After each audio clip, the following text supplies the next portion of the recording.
Today, we're looking at this really nice space heater from Vornado. Here it is compared to the normal Vornado fan, so you can see that it's relatively the same or just a little bit smaller than the fan itself. On the back of the unit, this is something that I really like. You got this hole right here, this crevice for you to hide all of the cords. The cord is pretty long, maybe about 5 to 6 feet, and you can squeeze it all in there. On the top, you got all of the controls. There's the power button, decrease heat, increase heat, change fan speed. There's only 2 settings, by the way, low or high fan speed, and a timer to turn off after a certain amount of time in hours. In the front, there's the display for the current temperature, and that's basically it. This is pretty nice, right? It looks very stylish, very sleek.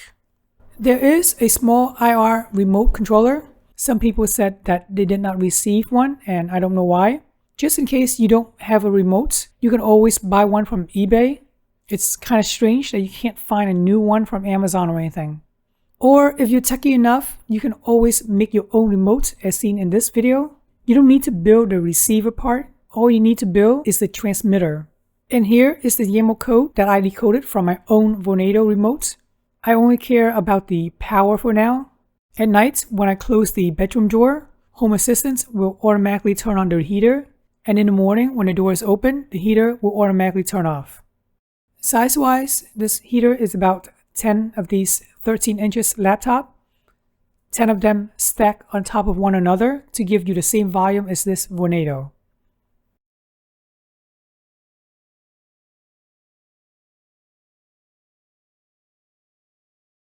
One of the other things I really like about this heater is that it is so much faster than the old radiator. The heater was turned on around 9:45 p.m. and hit its targeted temperature of 67 degrees at 10 p.m. My house thermostat is reading that value as 74 degrees. I have no idea which temperature is correct, as I don't have a temperature calibrator to calibrate my house thermostat nor the Vornado.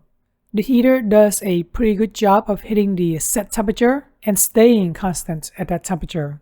And then at 4 p.m., my whole house radiators kicked in, so that's why you're seeing the temperature increase further up and up and up. At that point, the Vornado starts powering down. Hence, on this table, you can clearly see power consumption in kilowatt hours starts dwindling down. It's pretty cool how I can see power consumption in real time once I install this Emporia view as seen in this previous video. As for the old radiator on the bottom, it took a longer time. Setting the desired temperature on it is also painful. I actually use a smart plug and a temperature sensor to control this radiator. Every time the temperature gets past 72 degrees Fahrenheit, the smart plug will turn itself off, and when the temperature dips below 71, the smart plug will automatically turn back on. A smart plug is definitely not recommended, by the way. That's because radiators or space radiators in general uses a lot of power on maximum settings and can easily burn the smart plugs. Myself, I set the radiator to medium level, so I think it should be fine. In terms of power consumption, the Vornado probably uses the same kilowatt hour as the old radiator. The only reason you are seeing the higher number is because I forgot to set the Vornado's desired temp to 65 degrees Fahrenheit on the unit. If you want to heat a room really fast, the Vornado is your best option. But you should know it does make a slight whirring sound, the sound of the motor blowing heat around. On radiator though, there is absolutely no motor, hence it is deadly quiet.